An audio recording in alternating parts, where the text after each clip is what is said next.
welcome to another episode of ClickFox Amazon PPC Guides. My name's Hayden. I'm the founder of ClickFox, one of the co-founders of ClickFox. I've been selling on Amazon for many years now, and we currently manage a lot of spend for our clients. Now, I want to talk about my top 5 Amazon PPC tips. Now, a lot of people, what they do is they get their listings on Amazon, they start selling, they start juicing their sales up with PPC. They think it's all going well, and then they look at the end of the month and they just get like a couple of grand, 2,000 or 3,000 out in PPC spend, and it just wipes out the majority of their profit and makes their margins very small.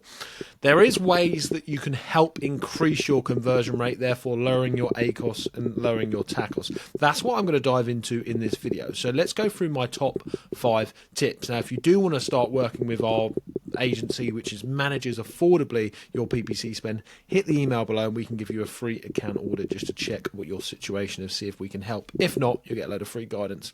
Now, top tip number 1. What's your main image looking like? Now, you can check on your reports, check what your conversion rate is. If your click-through rate is very high, probably means that your main image is good, right? Look at your click-through rate. If your click-through rate's high, but then your conversion rate once they're actually on the listing is bad, then it probably means your image is good, but there's something wrong with your listing. Therefore, to know if you've got a bad main image, I would say have a look at your click-through rate, check what that is. If it's below industry standard, you might want to increase that. Look at your competition. Honestly, if you're a buyer, would you click on your product? And then once you've clicked on that product, is your listing, all the other selling images, or is the information in the description, all the product titles and everything like that, are the bullet points making sense? A lot of people, what they do is they create a listing, it's been running for 3 or 4 years, they've actually changed one of the items in their bundle or something like that, and actually right now they're delivering more value than what is actually shown on them bullet points, and they've forgotten to take out their bullet points showing items that used to be there that are no longer there. So that's the first thing I would do. Check your main image. Is it competitive with the competition? Does it look really good? Is your click-through rate okay? If not, try and increase your main image. Make sure the lighting is good and everything like that. And once they're on the listing, make sure that the information matches. Make sure there's nothing putting them off. If there's bad reviews, you need to figure out why the reviews are bad. That leads me on to point number 2. Is your product actually good? PPC, all PPC is doing is getting people's eyes on the product. It's getting people's eyes on the product. If your main image is good, if your description's good, if your title, bullet points, everything like that all match and it's good and it's delivering enough value compared to the competition, are the reviews putting people off? One of the main issues with PPC, why their conversion rate is low, is that they've clicked into a listing and they've seen 3, 4 or 5 reviews that have put the customer right off. I can't tell you how much better listings perform, products perform with PPC once someone clicks on that listing, they look at the reviews and there's none that are putting sellers off massively. If you've got a load of reviews that are putting sellers off, then what you need to do is counteract the issue that keeps coming over. Is there an issue with your packaging? Is something too delicate that keeps getting damaged in transit and getting you bad reviews? You know, are you delivering expired products because they're going out of date? You really need to dig into them reviews because they are going to be one of the main reasons that you're not getting sales when people click in with PPC. It's such a shame to waste so much money on PPC and then not get the sale because people are getting put off. Focus on some of the issues that you're getting, that customers are having with the delivered products. Sort that out so that the better reviews can start to take over any bad reviews that are there. You know, a lot of people look at most recent reviews, so you need to start getting as many good reviews as possible. It all starts with the listing. You know, you can spend as much PPC in the world, but if you're not delivering a good product, it's not going to work out for you. My third point here is make sure you've got higher budgets with lower bids. So a lot of people, what they do is they will put a max budget of £5 or £10 per campaign. They get a little bit worried. They don't want to spend too much money. And then they set the bid at like 40, 50, 80, 90p. I personally wouldn't start out like that. I would personally go with higher budgets, higher budgets and lower bids. Start out like that, because what that does is that allows you to go broad and not too deep. It allows you to test a load of different keywords. Anything that works well, I would segment that into its own campaign. Okay, something like that, so make it into its own campaign. And it gives you not only the ability to test and extract that data, but also it allows you to test in terms of getting more and more clicks, which give you the potential to have more and more sales without just assuming that a keyword doesn't work because you've got 5 clicks and it's cost you £5, £6,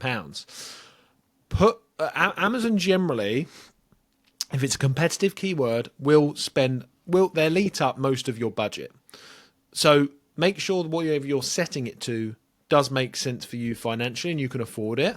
But at the same time, if you've got the lower bids, on them campaigns, generally you're going to have a lot more chance of, putting a rod in and catching a fish, as they say, Make sure you've got lower bids, higher budgets, gives you more chance of just simply getting them sales. So tip number 4 is use more broad. People aren't using broad enough, not only for discovery, but for actual sales, profitability, getting sales. What broad allows you to do is it allows you to go wide and maybe introduce yourself to an audience that you didn't know was there originally. And what you can start doing is picking apart that data and then adding that to manual campaigns at a later date. A lot of the time with broad campaigns, the bid is a lot lower than phrase or exact, because a lot of your competition are going after exact and a lot are going after phrase.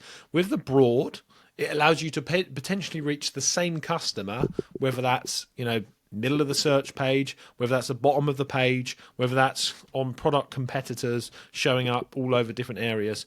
It allows you to potentially reach the same customer at a much lower cost because all of your competition are going for exact and phrase.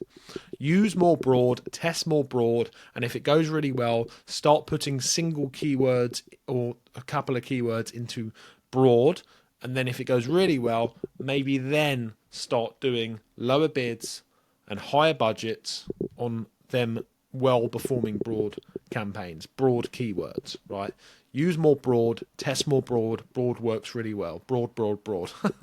So tip number 5 is to make sure you're adding a lot more negative keywords. So a lot of people, what they do, especially with their auto campaigns, is that they will leave them all running and just for ages and just keep upping and downing the bids and everything like that and the budgets. That's all they focus on, and they forget to add negative keywords not only to your auto campaigns but to all of your manual campaigns as well. Now, what's important about this is making sure that you're adding the negative exact for all of this stuff. You don't want to add negative phrase or anything like that, because what you could actually do is counteract all of that hard work that you've done. For example, if you do negative exact for baby wipes, for example, then that's just going to not show you up for baby wipes if that's what isn't performing well for you.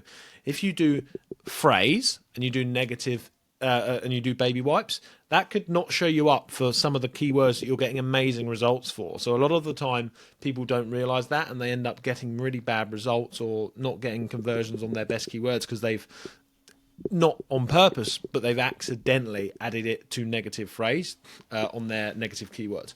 But anyway, you need to make sure you're careful of that. Make sure you add more negative keywords to your campaigns and your auto campaigns, because you need to be looking at this data, churning it out, figuring out where the wins are and getting rid of all of the tiny things. These marginal gains that you're getting, it's way more than just adjusting your bids. You need to be making sure that you're adjusting the negative keywords. You need to be making sure that you're lowering bids individually on specific keywords. You need to be adding negative exacts to a lot of keywords that are just not performing for you. And then looking at date. And then what we'll talk about in the next video is bid adjustments and stuff like that. You need to be making marginal gains on this stuff rather than just going in there and increasing and decreasing bids. It goes a lot deeper than that. So I hope that video helps. That's my 5 top tips how you can cut costs of sales on Amazon PPC and actually start making more profit. If you've got any questions, let me know in the comments below. Look forward to speaking to you soon.